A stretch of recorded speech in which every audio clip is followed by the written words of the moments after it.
Well, welcome everyone. Today we're going to continue on in chapter 4 of the multi-agent reinforcement learning book. And we've been talking about solution concepts for games.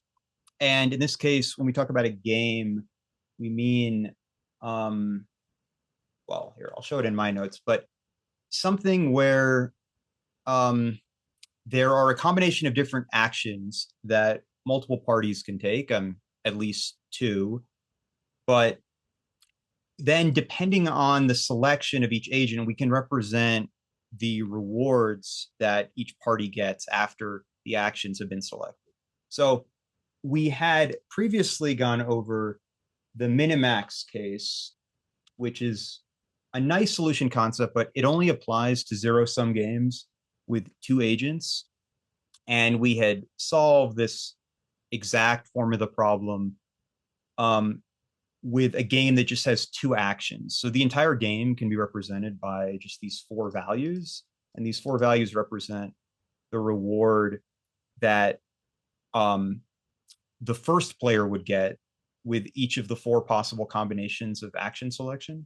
And then the reward for the second player is just -1 times all of these values. So we don't need to, like normally if we had two players and two actions, we would in general have 8 values that the game to represent the game, because we would need to have the reward for each player separately. But in a zero-sum game, we always know both players' rewards from just a single value.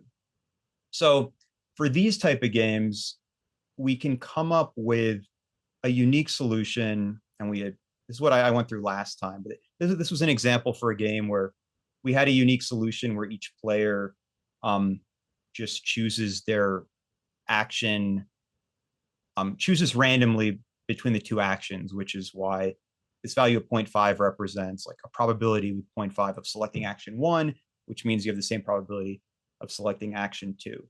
But the actual minimax solution for these type of games could end up here. I had like, this is the form of this game where like the first player gets a reward of 1 for both sharing the first. If both players end up selecting the first and second action, but of course, like the second player has the opposite of these rewards, so they would favor, these this outcome to the game in these corners, whereas the first player represents this outcome. So there's sort of all these zero-sum games, there's always a conflict because of the nature of the reward matrix. So this happens to be a game where the minimax solution is at 0.5. But if you change these values, you could end up with, different solutions where here, like the probabilities change, and also games where the solutions are what we would call like a pure solution, where the probability would be 1 for both players. So like the 1 or 0. So they would basically always select the same action with 100% probability. So this was fine. If you want to see more information about this, we had gone through it in more detail in the previous meeting. So for this meeting, we were going to move on to other cases. We'd also looked at, you can also write a linear program to solve this in a more general case where we have more than just two actions, right? So what I'm showing here, and then all of this math, these solutions only work in the two action case where we can write all this down. It gets more complicated as we add more actions for each player, and then we need to take a different approach where we have this linear programming solution, and we have to convert this into something we can feed to a linear solver. So we should get the same exact solution as the analytic one, which you can see here. Like this is actually using the solver to solve this game, but we end up getting the same solution where we get 0.5 probability output. But we can also use this to solve more general games. Like here is a rock, paper, scissors game with 3 actions each, and this has a minimax solution with a 1/3 probability for each action selection. And you can also just make arbitrary games with lots of actions and use the same kind of linear program. So, but this only works for zero-sum games, as I said. And we want to be able to solve general sum games, which are games where, let's see if we actually have an example of this. Yeah, so this is an example of like a two-player, two-action game. And here, this reward matrix looks like what I had before, but now there's two values in each slot here. So you can write it like this. I also, in my notes, I have it written where I have two separate reward matrices, one for each player. But now these values, if this was a zero-sum game, then the sum of the values in each quadrant here would always be zero. And in a general sum game, there's no restriction on these values. You know, they can be totally arbitrary values for both players. Most interesting games we care about the values. There is some symmetry to the values, but that's not really a requirement of these. You could just have 8 completely distinct values for these games. So when we have a game like this, we no longer have min and max solutions. I mean, we could, because zero-sum games are also a subset of general-sum games. But if we have a general-sum game, which is not a zero-sum game, then we can't use the min and max solution concept. And we have to instead rely on other things. But the first thing we're going to introduce is the Nash equilibrium concept. And this is similar to the min and max solution in that both involve best response strategies. So the idea behind the Nash equilibrium is if a certain joint policy, which means like a policy that we know that both players are going to follow simultaneously. So in a 2-action game, we could represent that with just a single probability value, which would be the probability for that player selecting the first action. And then their probability of selecting the second action would be 1 minus that. And then those two values make up the joint policy for the problem.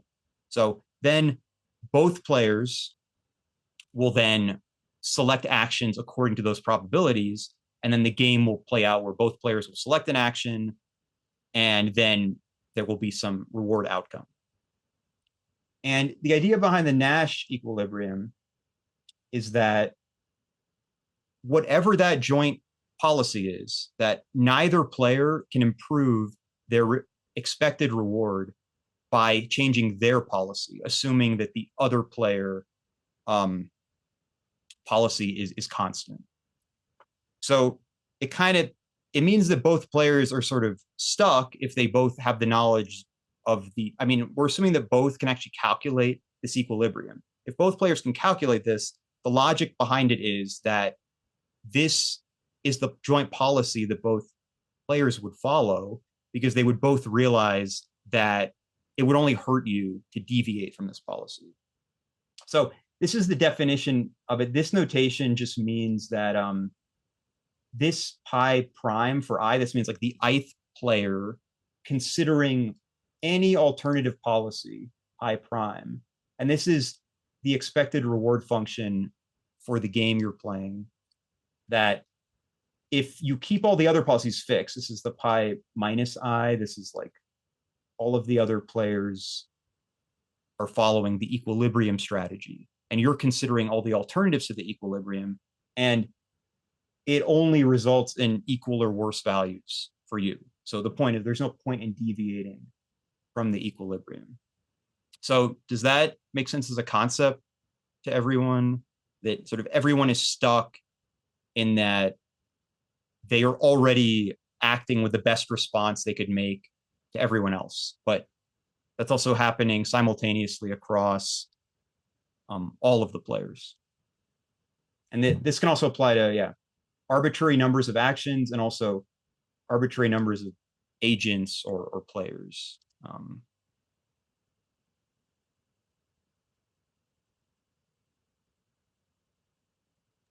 Yeah, it makes sense that the Nash equilibrium is just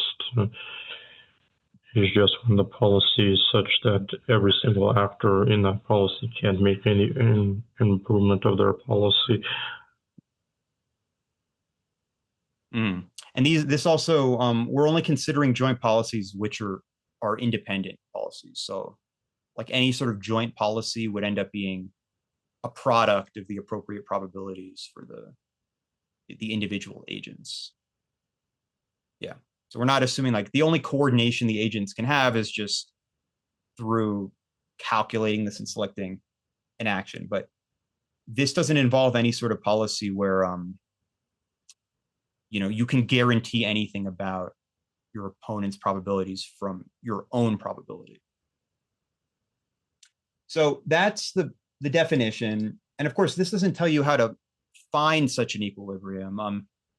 We could maybe have a good chance of checking if something's in equilibrium by trying to check this condition. And we can see in the case, again, that this very simple case of having two players and two actions, that we can actually get pretty far in calculating everything we need to for a Nash equilibrium. But in the general case, this is not true. And you can see like the book doesn't even provide any algorithm to actually calculate an equilibrium. It doesn't even provide an algorithm of verifying an equilibrium, although there is this footnote that you can verify an equilibrium using a linear program. But that would just, like, you could guess something that is likely one and then try to verify it, but that wouldn't tell you, how to find one, because if you find that it's not in equilibrium, then you just have to check more and more. But we can see sort of what's happening in this definition. If we look at the two-player, two-action case. So these two matrices, right, represent a game. This happens to be the prisoner's dilemma game, right? So this corner here, this is if both players defect, and then they get this reward of -3. And then if they both help each other, they get a reward of -1, which is better. But this is a famous problem, right? This particular solution is not a Nash equilibrium. And this one is, right, that the case where both players defect happens to be the equilibrium here. So we can see, like, if we want to check if this is an equilibrium, what I'm showing here is this is the X player. And yeah, and this is the reward for the Y player. And we can see here, this is the reward X would get if we set Y's strategy to 0. Then we can see what reward X could expect with all these values. And because of the nature of this game and the fact that the expected value function is actually linear, this is always going to be a straight line. So depending on the slope of the line, the maximum value for X will either be on this end or this end. X is, where its probability of action 1 is either 0 or 1. So we can see here that if we fix the thing that we're evaluating against, so here the X player is asking, so what if the player Y has this strategy of 0? Then what is my best response to it? And its best response is at 0. We can ask the same thing for the Y player, where we can look at all these values. So like this heat map is showing the expected reward for both players across the entire strategy space, right? Because this heat map represents all of the joint policies, all the independent joint policies between X and Y. But we can take slices through it at certain test values. And here it's showing the actual value along this line. So what this is saying is that if we consider the Y test value of 0 here, then X should respond with 0, which means it has 0 probability of selecting action 1 and 100% probability of selecting action 2. And similarly, if we test the X value of 0 with Y, we find that Y's best response is 0. So by testing here, we verified that these two values I happen to have checked are in equilibrium, because we've checked that for both players, their maximum value is 0 when the other player's policy is 0. So everything matches, and this is an equilibrium. Now, we could similarly try to check the joint policy where both players select the first action, right? So to do that, we would check both of these heat maps at a test value of 1, where now, like, I'm moving this. You can see as I like move this slider. Wait, maybe it's like hard to, oh yeah, sorry. So this is moving the X slider on the Y plot. And you can see as I move this back and forth, I'm just taking different slices, right, of this line here. So let's say I set both of these to 1, right? So now, if the X player, right, is facing a Y player who's playing with 1, then X should respond with 0. And then if I take the Y player and check, okay, so then, like, for this to be an equilibrium, I need to see what Y would do in response to an X strategy of 0. And we find that Y would also respond with 0, but right here, we had assumed that Y was responding with 1. So these values are no longer matching. Like, we can't get any self-consistent response between the two players. So, right, if I set this, I set both of these to 1, like, this is, if I want to check if 1-1 is an equilibrium, right, we can see that now the response values are both 0 here. So this is not working as an equilibrium, because in order for this to work, we would need everything to match, like in the 0-0 case. So you can always, and you can also check these equilibriums, these where these are uneven. And again, you have to have a similar matching condition, where here, like, you would need to verify that the test value for X, whatever the Y value is, that also was the maximum value when we set the Y test value on the other end of it. So there's a way of checking this, but this is just for these pure equilibrium cases. So these are always straight lines, right? So these pure equilibriums are always going to occur at these extreme values where, each player is either responding with probability 0 or 1, because these are straight lines. But if you look at the definition, there is another possibility for how we could force an equilibrium in this case, at some point other than these extreme values. But, we have this condition where here, like, all of the responses we're considering are represented by values along this line. And we need this condition, which kind of looks like the value is always going to be 0 or 1. But there is one special case where this doesn't have to occur at these extreme points. And does anyone have an idea of what type of condition in the game would result in this not needing to be an extreme value?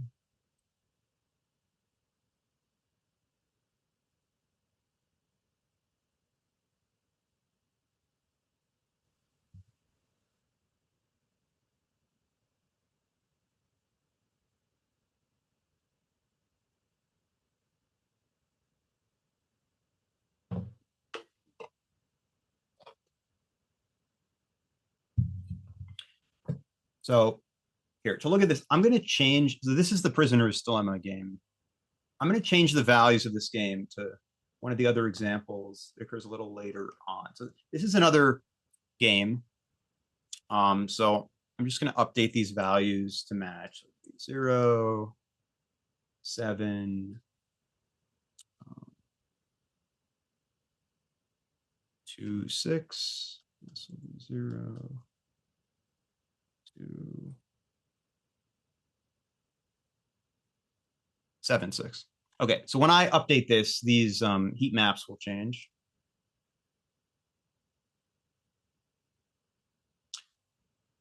Yeah, so now these heat maps look different, and we can see that let's just look at the the y heat map. So we can see that at a test value of 0, of x equals 0, we can see this curve has an upward slope, right? And if we go to x equals 1, moving this all the way over, we can see now x has a downward slope. So that means that we know for sure there is some point along here, along these slices, where the slope of this line is 0. And we can find it. It's somewhere around, oh wait, sorry, moving the wrong one. Somewhere around here. So you can see as I get around like a value of 1/3, right, this line is going to flatten out. And you can sort of eyeball it on the heat map, but it's some vertical slice where the values are all equal. And we can do the same thing for the other one. And for this particular game, it looks like we can find 2 test values here where each player seems to be able to force a situation where the other player is indifferent to its strategy. Like this curve for the X player means that at this particular test value of y is 1/3, it means that if the X player is considering its strategy, it is completely indifferent to its strategy. And similarly for the Y player, if X selects a strategy here, then the Y player is indifferent. But if we go back to the definition of the Nash equilibrium, right, there's a less than or equal to sign here. So if we can find a point where both players are indifferent to their strategy, that's also a case where any change to their strategy away from the equilibrium doesn't result in a better value. In this case, it happens to result in the same value everywhere. But the only way for this to be the same value everywhere is if both players are simultaneously selecting these probabilities. So if we have a game where we can find a point in this function where the slope of this line slicing through it is 0, then we know there is another equilibrium, which is a mixed equilibrium, where the probabilities are between 0 and 1. And I think this happens to be one where both players have a mixed equilibrium. I'm not actually sure, maybe someone else knows this, if a mixed equilibrium is always mixed for both players. I think that is the case. I don't know if there's a case where you can have one player has a pure, the equilibrium has a pure value and the other player has a mixed value.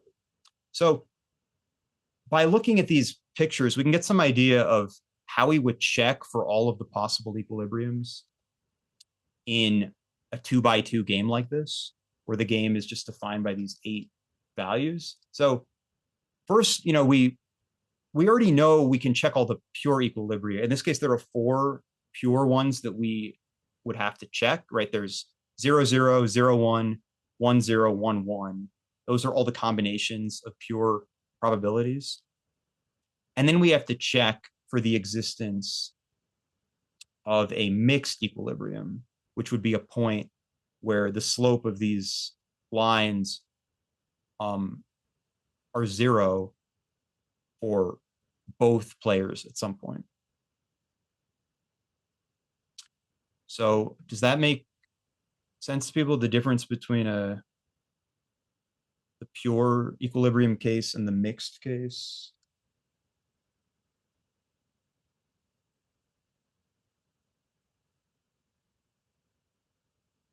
I don't know. There's algebra showing how you would solve this, but hopefully there's some intuition here about, like, not every game has a point where, like, in order for this to be possible, you need a situation where the slope of these lines changes from positive to negative as we go from 0 to 1.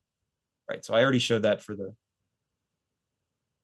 Y case, but yeah, for the X case, we can see that. So, by like the intermediate value theorem, probably that means we know there's a point here where the line is flat. So we can look at, if we try to like work this out algebraically, like the game can be represented by these eight values, right? And these are the reward values for all of the game outcomes. Of course, like these values match, right? So like are in a case where the selected actions are 1, 1, then X would get this reward and Y would get this reward. And then this is the expected value function for both players, where we just have to sum up 4 different terms, right? Each term is just the reward each player gets for that outcome. And then it's being multiplied by the probability of that outcome. Right? So here, like the probability of each outcome is represented by these products of X, Y, or 1 minus X and Y, because these are independent policies. So once we have this written down, right, we have this condition of when a policy is a Nash equilibrium. And in the case, we can write it down in a simpler form for the 2 action case, right? Because this pi prime here, we can summarize it entirely with a single value here, right? So for the X player, this is just for all X prime between 0 and 1. And for the Y player, similarly, it's all Y prime between 0 and 1. And we can just plug that in to these 2 formulas to get, this is somewhat cut off. But if you look at it, yeah, if you expand it out, all I'm doing is writing out the 2 sides of this equation with Y prime and X prime. And we can then factor the terms here. So here I've just factored for the X player, right? I've written it in terms of like, this is now explicitly showing this function is a line as a function of X, assuming like Y is a fixed value here, right? This is the slope of the line. And then this is the intercept. And then here for the Y player, we can also write this as a line, even though this is a function of X, Y, but I'm considering if we fix Y, and here you can also write down the partial derivatives here. So the point is, I already mentioned that the mixed condition is the case where the partial derivative of the X reward, the expected value of the X reward with respect to X, there's a point where this is 0, and similarly for Y. So using this, we can just write down the exact point of the Nash equilibria. And we can see that actually for the Y player, it is a function of the values of the X return matrix, right? Because the mixed equilibria is a little unique in that we're forcing a situation upon the other player. So the Y player is just seeing like, is there a point at which I can force this condition on the X player? So it depends on the rewards that the X player has. And similarly for the X player,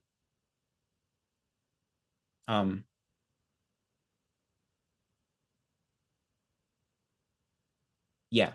So yeah, from the X reward function, we actually get the Y player strategy in the equilibrium, and then the opposite for the X player. So if both of these values are between 0 and 1, then we have a valid solution for this. Now, we could try to solve this and find that we get, Y equals 5 or something. And in that case, this would not be a valid solution because X and Y have to represent a probability distribution, right, together. So this is not actually too difficult to solve. And then once we have this, the only other thing we have to check is for all of the pure conditions. And these are the checks for the pure equilibria right? So if we want to check if 0, 0 is an equilibrium, then we just need to check these partial derivatives at these extreme points, but it ends up just simplifying down to checking these single inequality conditions.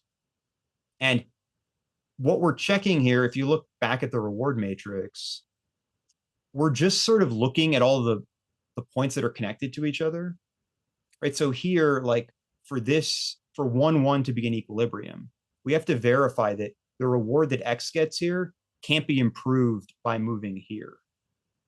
And then similarly, Y can't be improved moving here. So the comparison here is this value to this value and this value to this value. And then for all of the other corners, we just make the appropriate check of the values in the corners.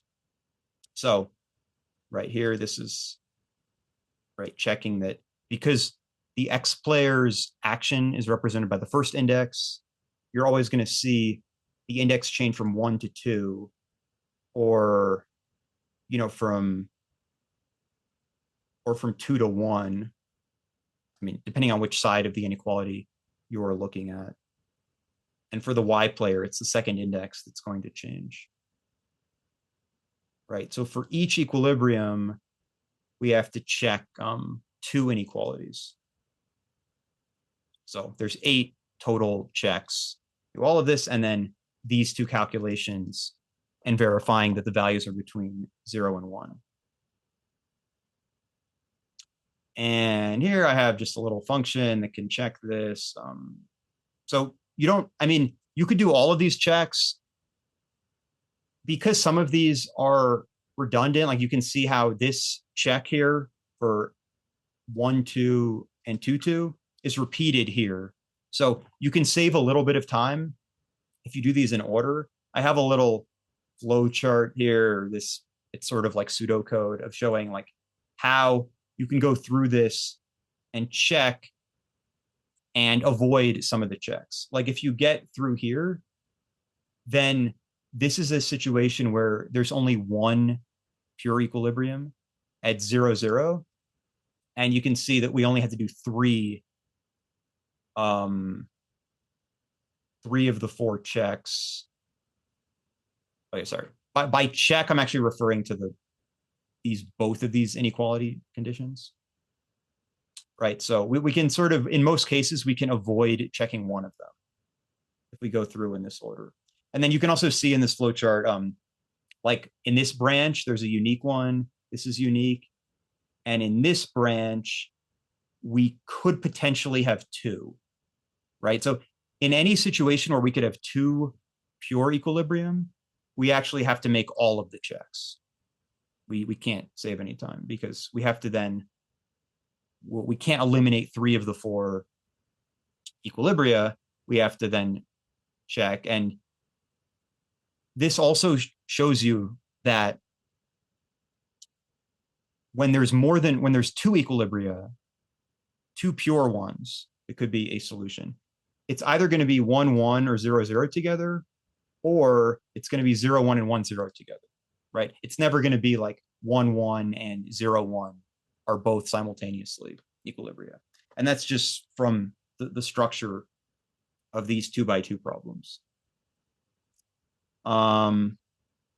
Yeah, so you can like write this out and, code it up. It's pretty easy. And then when you have different games like this here, yeah, so this happens to be the chicken game I showed earlier. Wherever it was in here, this one. So in this game, we can see that there's one mixed equilibria, right, at 1/3, value of 1/3. And then there's a pure one, 2 pure ones at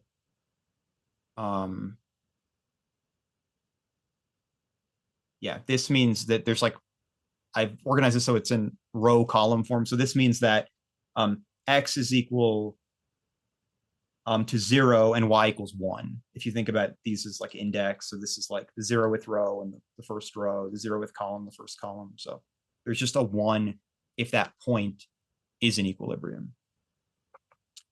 And yeah, this is just another plot showing the sort of mutual best response in the 2x2 case. But in this plot, it's just showing as we follow these y test values down,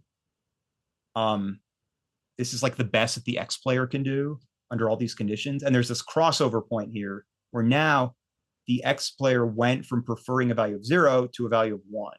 And the Y player has a similar crossover point. So anytime you have a crossover point like this in a 2x2 game, then you have a mixed equilibrium. And then, for the pure ones, we just have to check those corner cases. But yeah, this is just showing this. Yeah. But this is also that point I showed earlier where the slope of the line is 0. Okay, so at least in the 2x2 case, we have a way of computing all of the Nash equilibria that exist. But of course, games get more complicated than this. So once we get even adding more actions to this case, and certainly adding more agents, we very quickly get into a situation where, we can't just compute what the Nash equilibria are easily. And we may be able to verify one easily, but that's probably the extent of what we can do. These sort of 2x2 games are very useful to analyze because there's a lot of math you can do and things you can calculate exactly. I did actually find this book that might be interesting for some people, but this was published in 2005, I think. And I think it's this the topology of 2x2 games. And this isn't even games that could have arbitrary reward values like real numbers. This is just looking at ordinal values. So actually, this book considers the entire family of games like this, where the only possible reward values are 1, 2, 3, or 4. So basically, each player is just ranking its preference of these 4 outcomes from 1 to 4. And some of the values could match. There could be a tie as well. And what this book figures out is that there are 144 of these games that exist. And here they have a way of displaying these by, like you can see here how there are 4 values on like the X and Y axis. So these dots represent the game. So all the games will just reposition where these dots are. And then they also show where there's a Nash equilibrium here. So it's this like open circle. And then some of the games, and they have this whole elaborate way of classifying these games and organizing them. But you can see here you end up just changing the shape and how these lines connect. And right, so you could see here a case where there's like 2 equilibria, right, or just 1.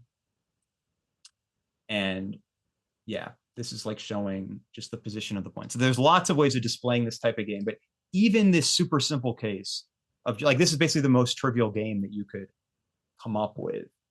And this book is 100 and something pages of a lot of like, this is not a particularly simple situation, like to actually write down everything you can about these games. And there's another part of this book. If we look at table of contents, symmetric games. So like a lot of the games we care about are symmetric games where we can also, we don't need all 8 values for symmetric games. Like the Prisoner's Dilemma is an example of a symmetric game. You can see for this game, for example, that this is like if we flip these 2 values, then we convert this matrix to this one. So symmetric games will always have a structure like this where some of the values are repeated.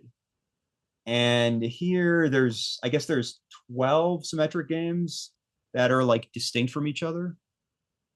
And of course there's 144 total. So a lot of the 144 are probably not games that usually come up in situations that we are interested in. But for the symmetric games, they have this kind of structure to them, and counting them. But yeah, I do recommend this book if you're interested in more the sort of entirety of mathematical knowledge about these 2x2 games. You can recognize some of these in the name here. Most of the games that you've probably heard of are symmetric games, like Prisoner's Dilemma, the chicken game we already showed, and then these are some other examples. Now, I don't believe this book, I think like this book has games that there's some note here of also games where there is no Nash equilibria drawn on the diagram. And that is for games where there is no pure equilibrium. Because if you look at how they're analyzing this, they're really only analyzing the space of pure equilibria and like what is occurring on these dots. The mixed equilibria, now we're no longer dealing with integers, right? And we require sort of, at least in the 2x2 case, solving these equations. But you can definitely have games where there is no pure equilibria. And actually, I believe one of them is, I think that this game is one of them. Just if I put this down. This also happens to be a zero-sum game, right? But you could also rewrite this as a non-zero-sum game. Yeah, so this game, sometimes this is called like a matching pennies game. This is a game where one player prefers that both players match their action selection, and the other player prefers that they don't match. This only has one equilibria, which is at 0.5, 0.5. Right? This doesn't have a pure equilibrium. So if you're analyzing just the pure ones, like in this book, you would say this game doesn't have an equilibrium. It does have an equilibrium. It just is a case, kind of like the rock, paper, scissors game, where both players have to choose randomly between their actions. And you can see here how like there's not really any possible solution you could imagine that doesn't involve a random choice, right? Because there's just a complete disagreement on the matching. Like if this player always agrees to play one, this player is always going to choose the opposite action because this game is designed where this player wants their actions not to match. But then, the X player knows that. So then they, of course, wouldn't want to choose this action because then that's why you end up getting this infinite loop of like we can never agree on this. So that's why the only equilibrium is just this mixing of 0.5. The nice thing about the 2x2 games, though, is that if we do have a mixed equilibrium, it is unique, right? Whereas the pure ones, we could have 0, 1, or 2 of them. Here, I'll show the title of this book again if anyone's interested in looking it up. And there's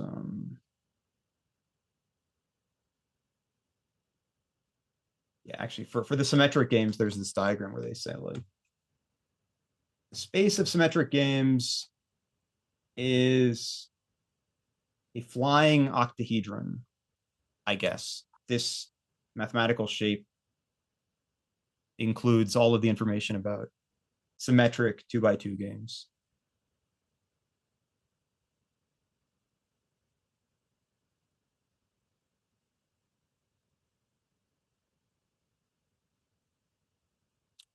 Okay.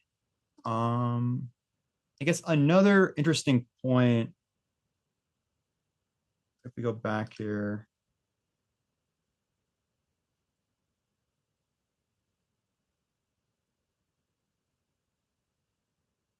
If we go back to this game, right now, this game had,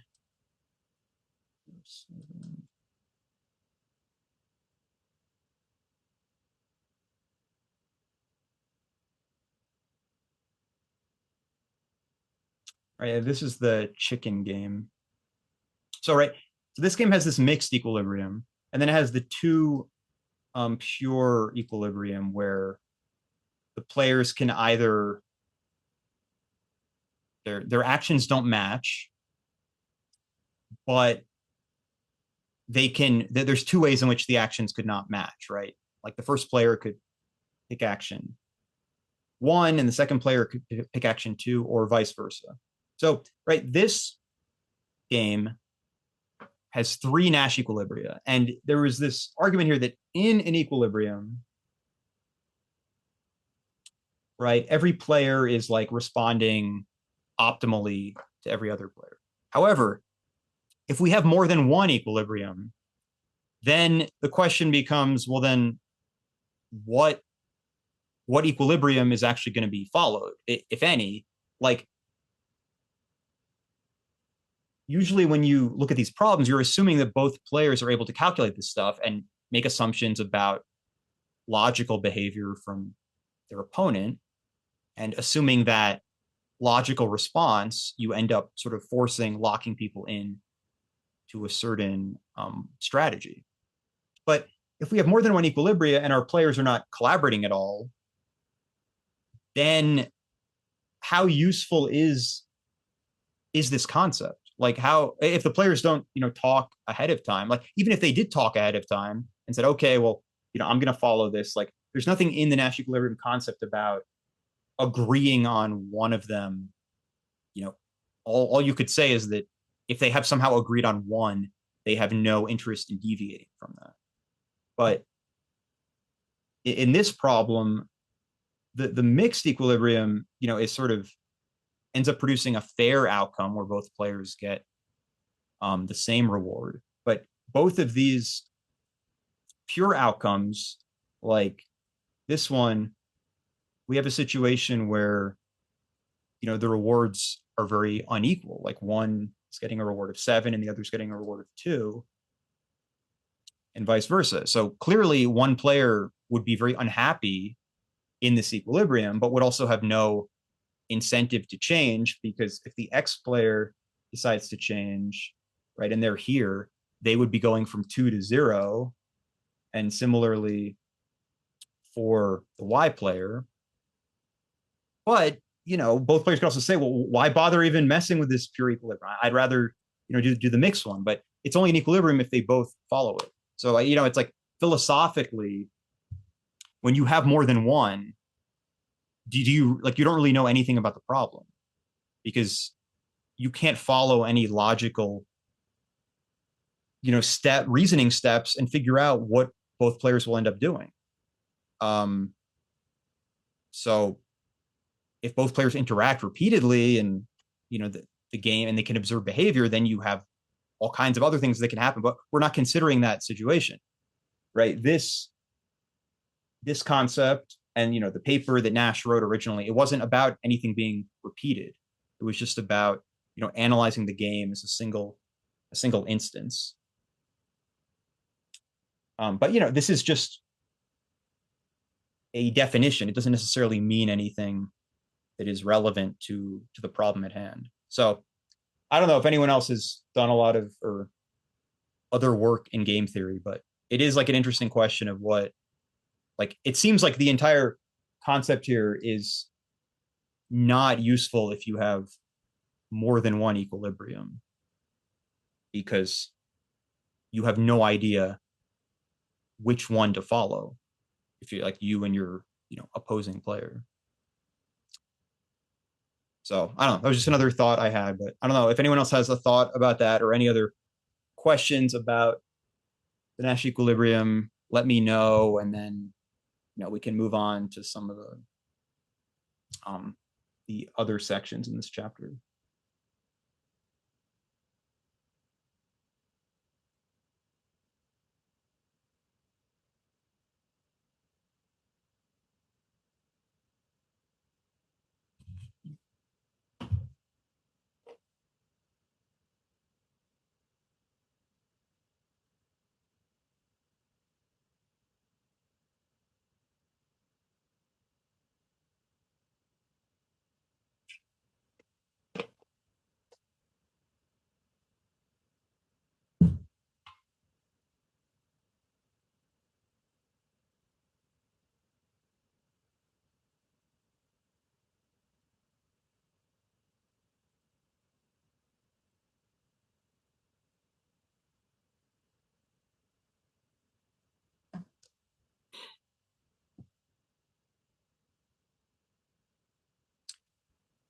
yes, iterated games, and that's some topics that we'll get into later. But these are all.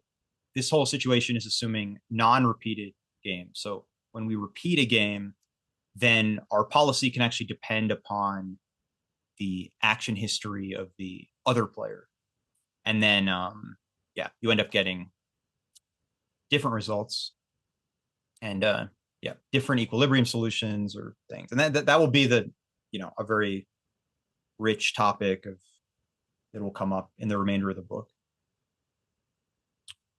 But the ordinary definition of Nash equilibrium is only for non-repeated games.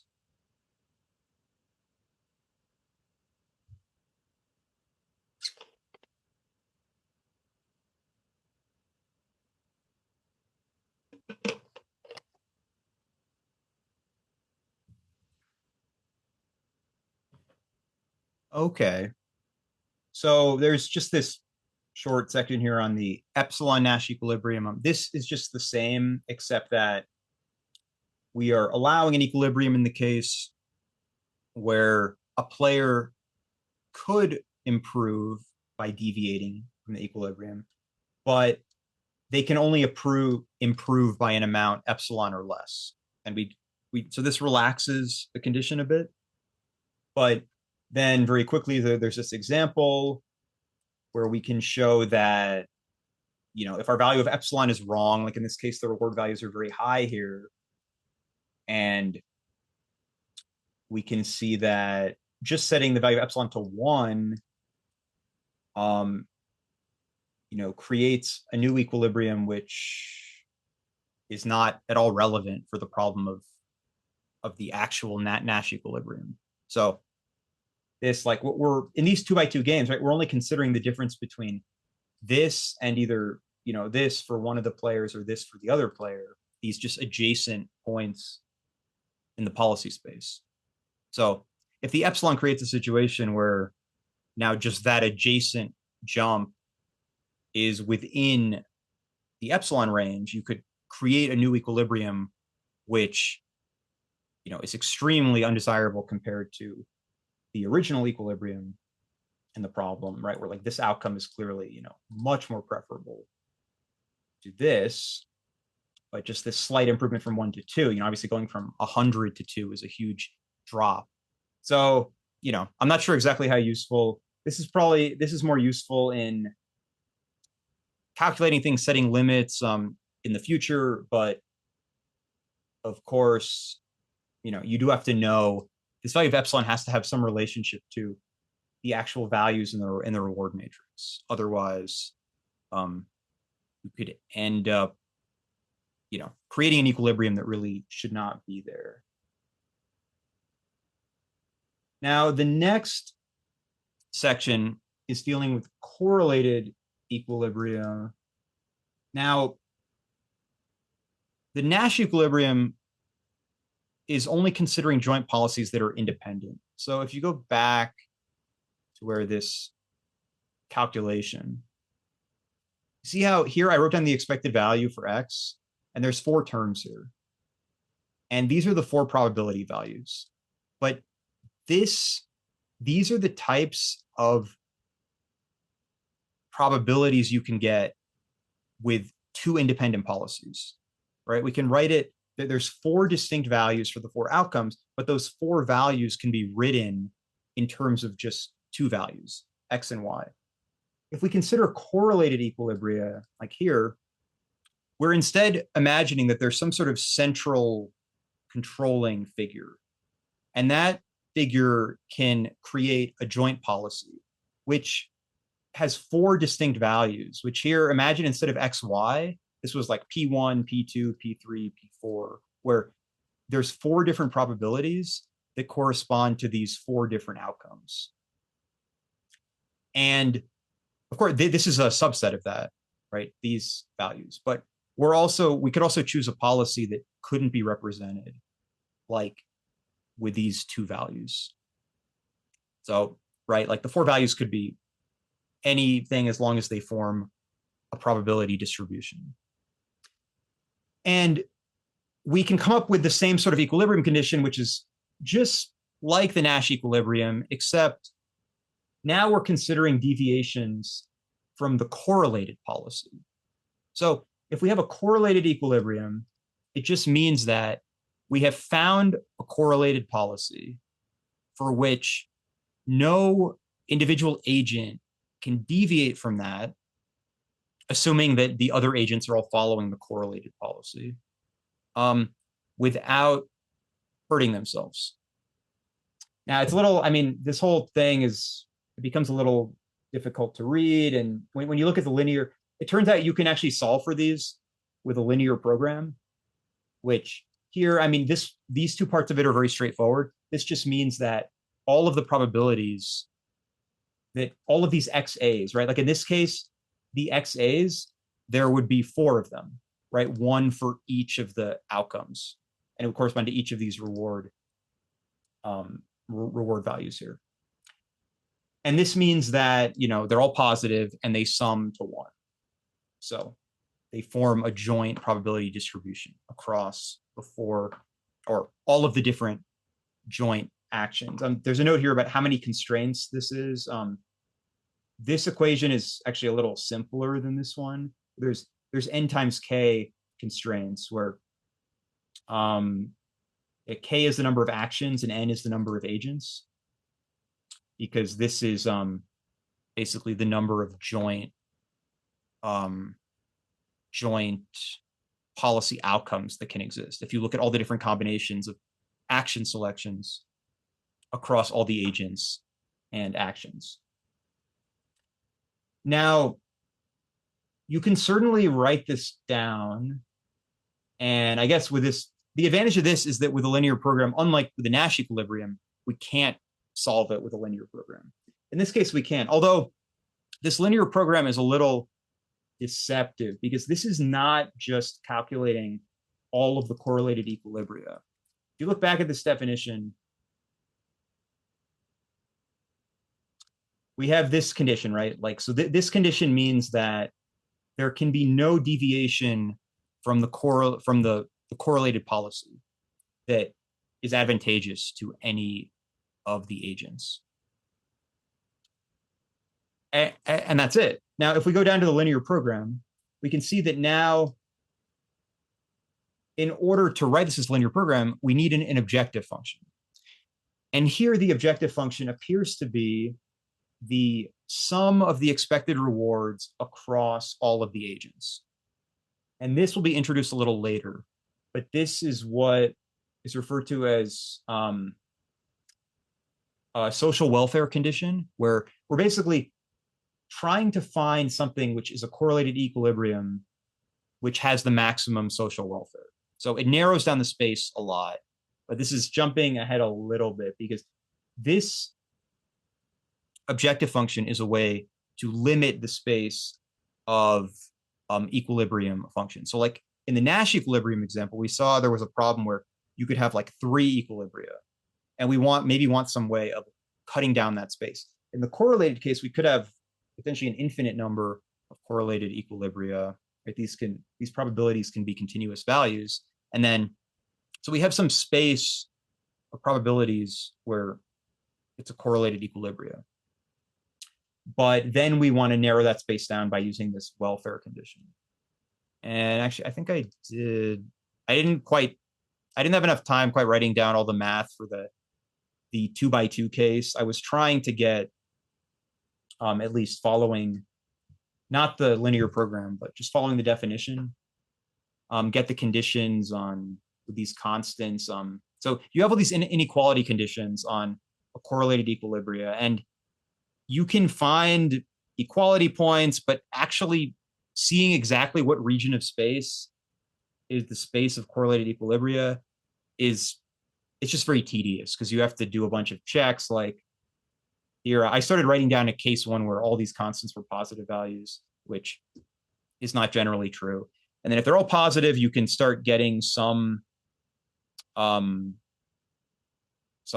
conditions. But I suspect, because of another paper I'm going to show in a second, that actually figuring out all of this is a little bit of a headache where the space is. And it's easier to solve this linear program.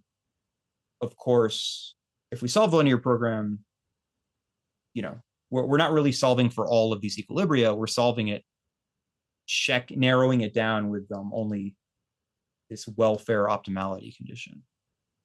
But the point of the correlated equilibria is we can see for this this chicken game I showed earlier, how we have these Nash equilibria, right, where there was a pure one here, a pure one here, and then there was one, which they have the solution here, where you have the 1/3 probability for each agent. And we can see here that these three equilibria produce these expected rewards for the two agents. Now, they happen to just write down without actually showing, you could solve this, I guess, with the linear program. But this correlated equilibria, where now we have, right, this function here, these four values cannot be written down as two independent policies, right? Because we have a probability of 1/3 for these three outcomes, and then a probability of 0 for this outcome. This probability of 0 obviously means that one of these would also have a probability of 0 if the policies were independent. So this function only exists as a true like joint probability function across two variables. And what we've done here is completely eliminate the worst outcome, which is that both players select the first action, right? This results in a reward of 0 for both. So of course, if we have this correlated equilibrium where we say, okay, both players are going to follow this joint policy where there's no chance of this happening, there's a 1/3 chance of these happening. And in this case, if we check the possibilities, if either agent tries to deviate from this, it ends up resulting in a worse outcome. And there's a paragraph here explaining the math. And part of the reason for that is now one of the agents, like if they're given, if the first agent, right, is given this action selection of L, then it ends up giving it information about what the other agent will do. And in particular, both agents know that this outcome will never happen, right? Like if they get an action assignment of S, then they know for a fact that the other agent will not also be given S, right? Which would of course be very bad because this would result in the bad outcome. So you can have a correlated equilibrium. Of course, the question becomes then, both parties could calculate this, but this depends on some guarantee of the agents coordinating their behavior. Like there's no higher power that would enforce this correlation. So like the Nash equilibria still exist here. Of course, we don't know which one of them we would end up selecting, right? But there's nothing that would guarantee one of the agents that, like, this is assuming that the other agent is following the correlated equilibrium. The advantage of the Nash definition is that both agents are completely independent. So if you find a unique Nash equilibrium, then you have some logical argument you could make that that is what both agents will do. In the correlated case, though, yeah, like we know that if both agents agree to follow this correlated policy, then it is an equilibrium. But,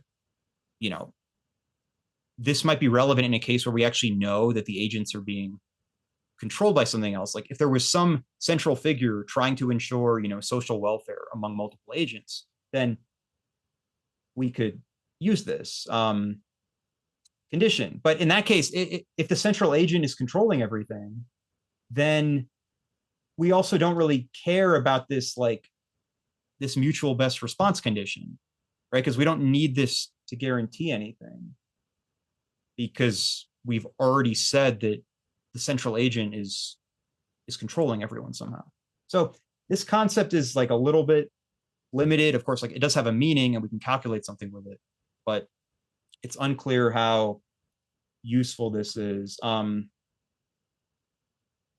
There is then, yeah, I mean, of course, like this equilibrium has a higher expected value, right, for both agents. And you could do the same thing with the prisoner's dilemma, where you could come up with a correlated equilibrium that is higher, and you would do that by just saying that, guaranteeing to one of the prisoners, well, you're not going to both, you're not going to both defect. Like that has a probability of 0.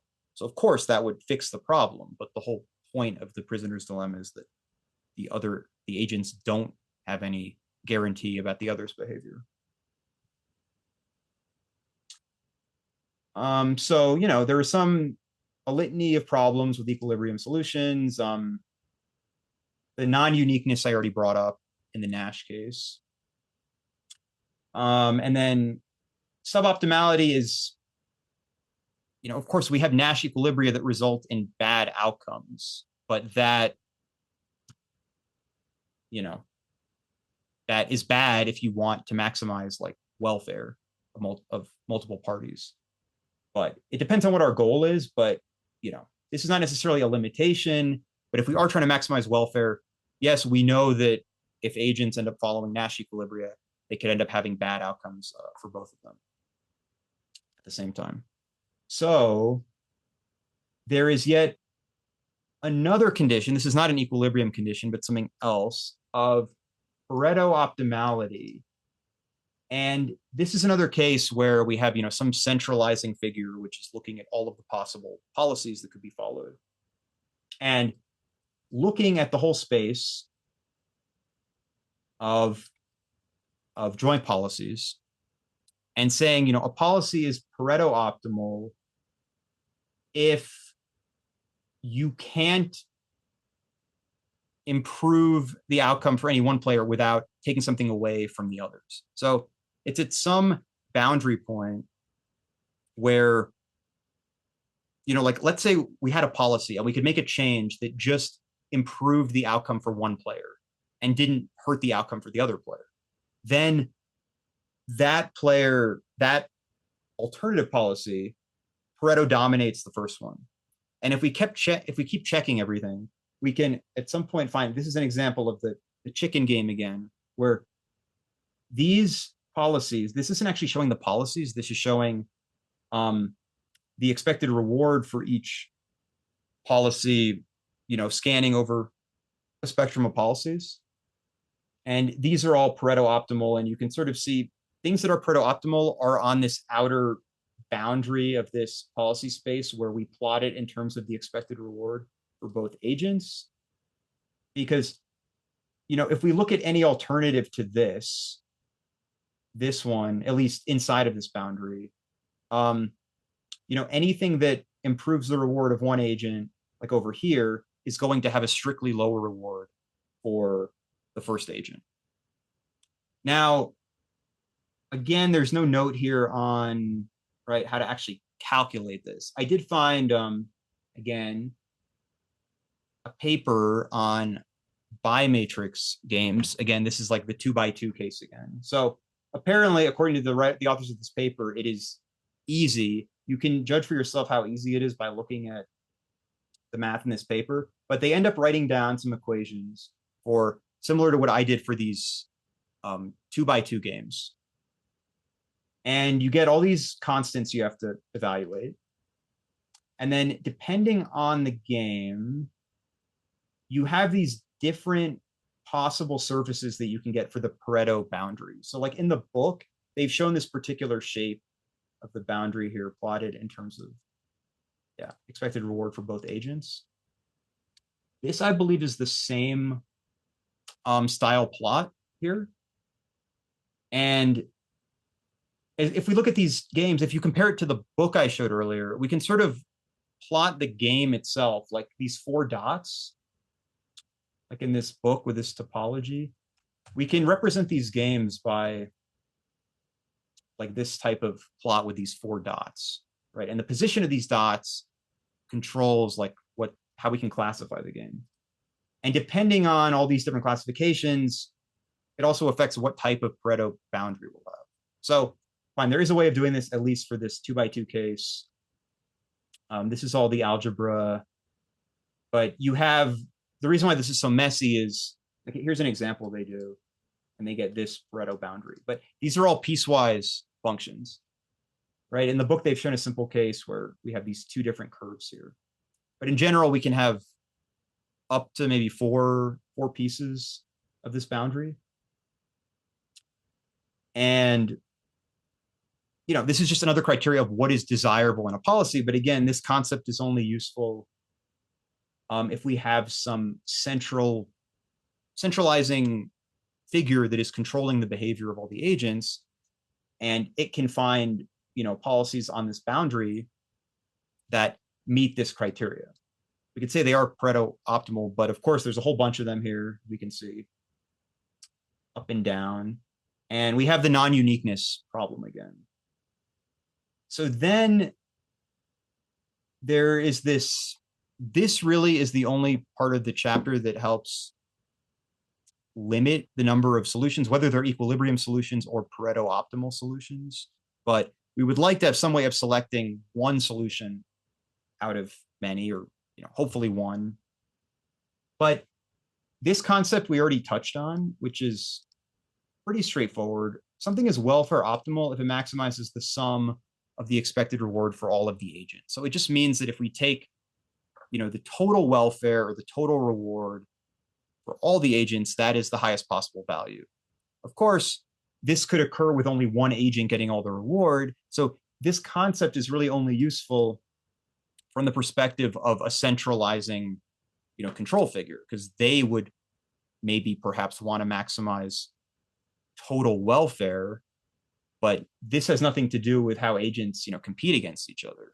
Obviously, the individual agents don't care about the total welfare. Probably, you know, that I guess you could have agents that do care about the welfare of other agents, but usually we're looking at games where there's a competition. And then fairness optimality is just the product of the reward values. These are usually used in conjunction with each other, where we could have multiple things that have equal welfare, and then equal fairness, maximum fairness. This is just the geometric, you know, average, where this is the arithmetic average. And basically, if you have two things that are equal, have equal welfare, but one has, like, the way you would get the maximum fairness criteria is if each agent had the same reward and it was just divided by n, right? And then the more unevenly distributed the reward is, the fairness goes down. So we have these two additional criteria that we could use to try to maybe, you know, limit the space of equilibrium solutions, because we could like calculate the welfare and fairness for all of the equilibrium solutions, and then we could maybe try to pick one or force the one that has the highest value of both of these. Now, the book, again, this is another one of these plots for a different game setup. And this one doesn't really have a Pareto boundary. This game happens to have, because it just has a different shape. So these two solutions happen to be Pareto optimal. This happens to be a game where either this or this is, again, like the reward for each agent. This doesn't tell you what the actual probability value is, but I have a chart that shows this in a little more detail. But these two solutions happen to actually fit all of these criteria. This is a Nash equilibrium, it's Pareto optimal, it's fairness optimal, and it's, oh, they don't say welfare optimal, but I assume it's also welfare optimal. They say somewhere, maybe they do both at the same time. But again, even with all of those criteria, this game actually still has two solutions that meet all of those criteria at the same time. So this doesn't even help with this game figure out which of these equilibrium are is more desirable. But I think so I was looking at these charts, and they're definitely useful, and we can see this, but this doesn't, right? This is showing an individual dot for each joint policy, but I think it's a little more useful if we can see the actual something's plotted as a function of the policy itself, not just the reward for each agent. So I'm going to just show a slightly different way of plotting this. But first I'm going to show it maybe for like a few different examples. These are generally sort of interesting 2x2 games that are commonly cited. And some of them we've already talked about, but I'm just going to go over the games conceptually so you have an idea of like what the purpose of the game is. So this game, and this is the game shown here, this Battle of the Sexes game. The idea behind it is we have two parties and they would like to coordinate their actions. So they want to select the same action, but they both differ on what their preferred action. So the common thing is like one person wants to go to a concert, the other person wants to go to a sporting event, like let's say.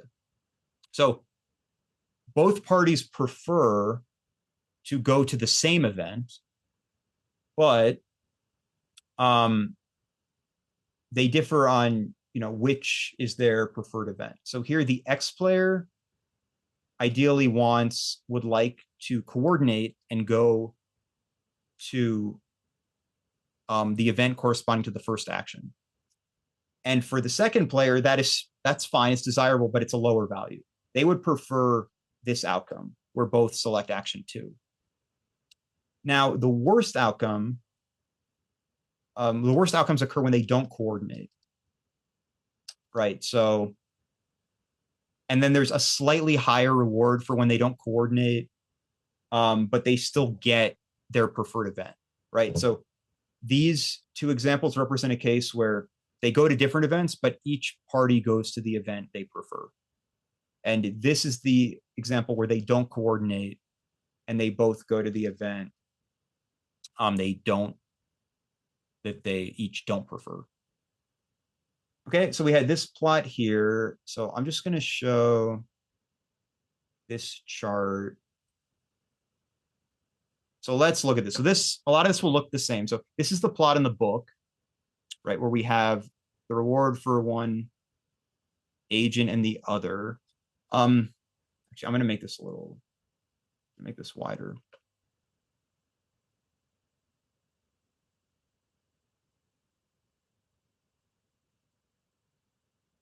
So these heat maps are showing the actual reward function as a function of in the policy space, right? So we have the value of the heat map is the reward for the X and the Y player, and then this is showing across the entire joint policy space.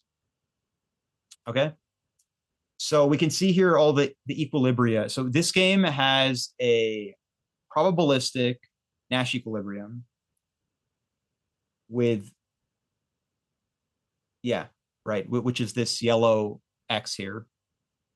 And it corresponds to the X player selecting action 1 with a 2/3 probability and Y selecting it with a 1/3 probability. And we can see here how this mixed equilibrium is not a high value in either welfare or fairness. So here what I'm showing is, in all these heat maps, this is the X reward, the Y reward, the welfare of the joint policy, and the fairness of the joint policy, right? So we can see here, like, what it appears that if we want to maximize welfare and fairness, that occurs in each of the corners, which is the point where the two agents coordinate their actions. And the Nash equilibrium, the two deterministic Nash equilibria also occur in these corners, right? So this is again matching what it shows in the book, where the Nash equilibrium, not the probabilistic one, but the deterministic one, is fairness and welfare optimal, and they both are. And that's a way, at least, where both parties could maybe eliminate the probabilistic equilibrium. But it wouldn't tell you which one of these to pick if you're doing the non-repeated game. Like one party is going to have, a better outcome than the other. If you repeated this over and over again, you could imagine them like agreeing to alternate on which of the paired thing, but that's a whole other topic that will come up later. But in the non-repeated case, we still have these two cases that we can't distinguish between. But right, these are just the two cases where they do both go to the same event, but one person sort of gets their way and the other doesn't. So that's what this combination of stuff looks like for this game. Yeah, we still don't have a way of distinguishing these. I don't know. Does anyone have a question about this game and the solution?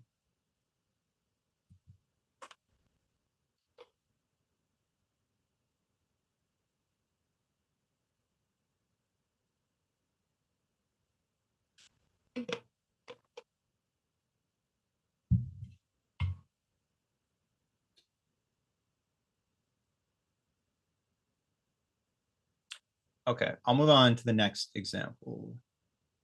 So this is the chicken game, which was this plot earlier in the book. So the chicken game is that two parties are on a collision course. And if both parties stay, then they have the worst outcome. If one party leaves, then the party that stays gets the best possible outcome. The other one gets a bad but not horrible outcome. And then both parties get a pretty good outcome, but not the best, if they both agree to leave. So it's sort of like a model of a game of chicken on a road where two people are threatening to collide with each other. Right? So this is like the really bad outcome. And then, yeah. So it's similar to the Battle of the Sexes, but it's sort of the opposite in that, right, both players sort of want, there's only one coordinated action which makes sense. And then the uncoordinated actions are also okay, or at least better than the both staying the course action. So again, we can see what this looks like here. So here's the chicken game, again, the familiar plot. Now, in this case, we have two deterministic Nash equilibria, and these occur with one party staying and the other leaving. Okay, again, how you choose between these, that's a question. It's unclear. The mixed equilibrium is here, and we can see it also on this plot, and it involves both parties staying with a probability of 1/3.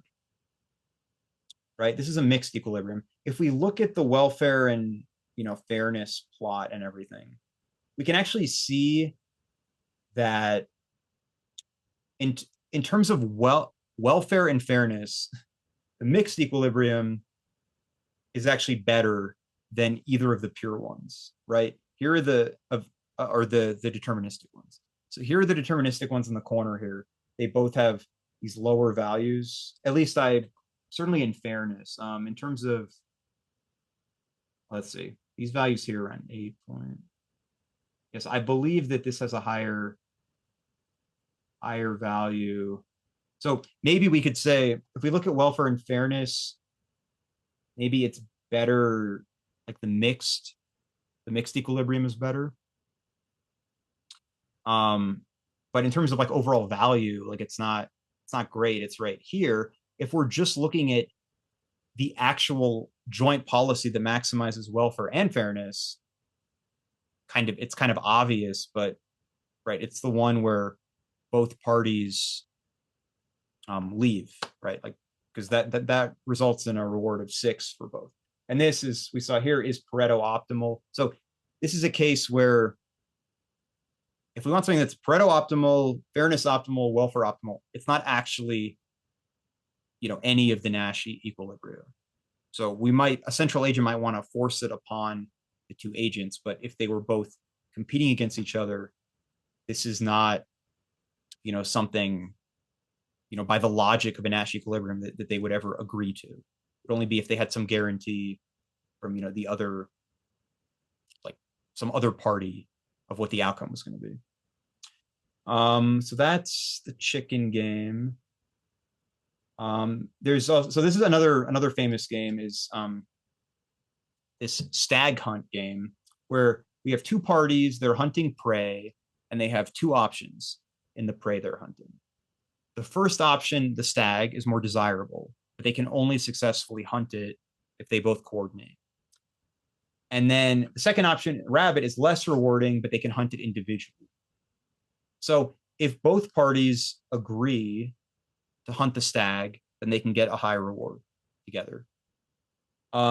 If one party decides to hunt the stag and the other doesn't, then the party that chose to hunt the stag will get no reward, and the other party will get the second highest possible reward. And then if they both decide to hunt the rabbit together, they get sort of the second to worst outcome because they have to share. They would have been better off just collaborating and hunting the stag together. So we can see what this one looks like. And let's see. So this is another problem where I believe there's only one, there's only one deterministic Nash equilibria, and then there's one probabilistic one as well. But if we're looking at welfare and fairness, the deterministic one is better in both cases. And it's also Pareto optimal, and it's also welfare and fairness optimal. So this is a case where these added concepts are helpful. And we can see also from the game that this is a situation where both parties benefit from collaborating together. So it is, the obvious choice. It's the obvious equilibrium to pick if both parties are trying to maximize their individual reward. All right, there's some other if we go to the prisoner's dilemma, we can see, a case where, again, the Nash equilibrium is the case of mutual defection, which is bad in terms of welfare. And the optimal welfare solution, again, is not an equilibrium. But so it's another situation where a central agent would want to force this, but again, individually competing, this would not happen according to the logic of a Nash equilibrium. So anyway, hopefully the book doesn't have like this style of plot for some of these other examples. Maybe it does later on. I'm not sure, but I just wanted to see what it looked like. Some of these other examples. But the point of all this is to show the limitations of equilibrium solutions, that they don't necessarily result in desirable outcomes, and they're not unique. So we don't know exactly which, unless there is some other force imposed upon the agents, there's no way of knowing what they would arrive at until we get to more complicated situations with repeated games. And that will come in the next chapter. I think the other thing worth mentioning here, which is on top of all the other problems, there's this note about the complexity of finding Nash equilibria, and that it is unknown whether efficient algorithms exist for solving these types of problems. But the problem of just finding Nash equilibria for general game is of this complexity class of problems. And like I showed in the 2x2 case, how there's a certain number of checks you have to make to find all the equilibria. As the problem gets bigger, there's more checks, and there's not really any shortcut to just performing a lot of checks. And very quickly it becomes unwieldy to find, which equilibria exist. So if we're considering algorithms that are using, what deep neural networks, whatever technique we're using, and hoping to find a Nash equilibrium, it's unlikely that would work very well, because we already know that there are no efficient, or there are no known efficient algorithms finding that. So certainly like the neural network, it's not going to be able to just, undo this fact of how complex it is to find these equilibria. So it may be that when we're doing multi-agent reinforcement learning and trying to use function approximation techniques, that we shouldn't even bother to look for Nash equilibria, because this is just another problem to the list. We already have, the non-uniqueness problem and the bad outcome problem. But on top of that, we may not even be able to find the solutions.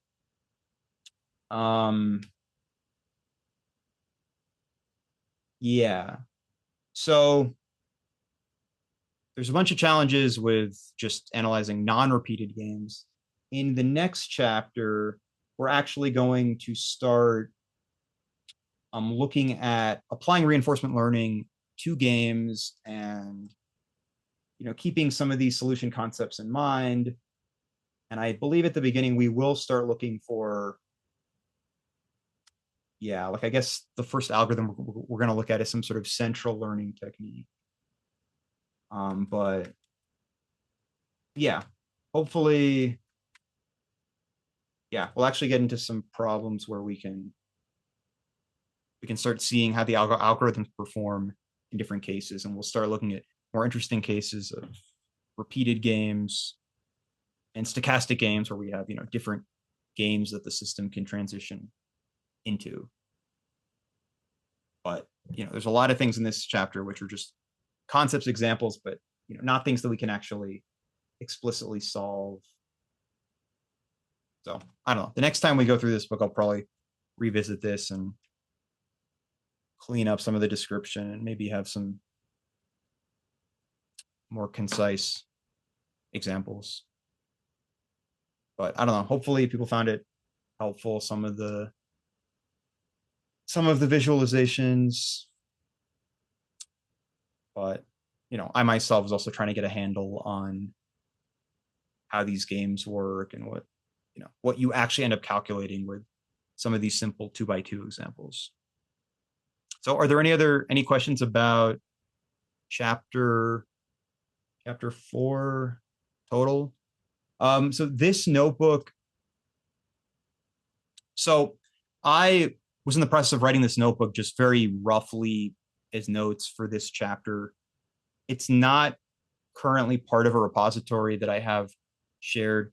All of the notebooks and code from the single agent reinforcement learning is on GitHub and in a repository, and it's also like a package that you can actually use. I haven't decided yet what I'm going to share, how I'm going to handle this, because I don't have anything really completed for this yet. Like, this is just notes and some simple visualizations. The link to the GitHub repository should be also in the meeting description. But if you can't find it, let me try to pull that up now. So if you look at the different links,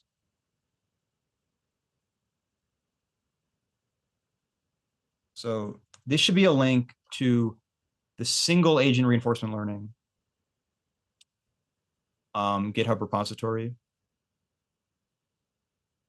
And then it does not yet have any of this material in it, like this notebook. But this isn't really code that is, I guess I can just make this available to just these notes. It wouldn't be any kind of like repository with a usable package or anything. It's just, a lot of it is just text and the algebra. But all of this code is, there's also links, or the YouTube videos should also have links in their description to GitHub. And if you want to know about these notebooks and how they work, like these are Pluto notebooks, and I'm using the Julia language for this code. But the advantage is that in the RL notebooks, at least, like pretty much all of the code you can find in the notebooks. Like, it's not using any external package for any of the important important calculations. So I thought it should be better for learning, at least. We haven't gotten to the part of the multi-agent book yet, but the multi-agent book also has its own repository from that the authors have provided. And I haven't really looked at it much, but it's more for doing, looking at some of the examples later in the book on like multi-agent deep reinforcement learning. I don't think they have any code for doing like this kind of stuff of looking at, minimax solutions and Nash equilibria, that kind of thing. So any other questions?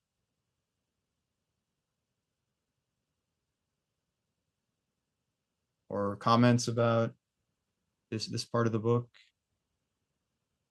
I think it will hopefully start getting more practical soon.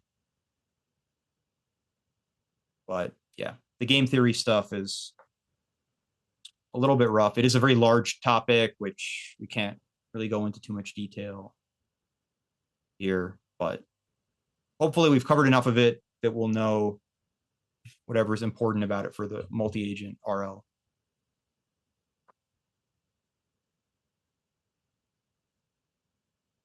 Okay, well, if no one else has anything, thanks for coming, everyone. And yeah, next time we'll move on to chapter 5. So hopefully see some of you at the next meeting.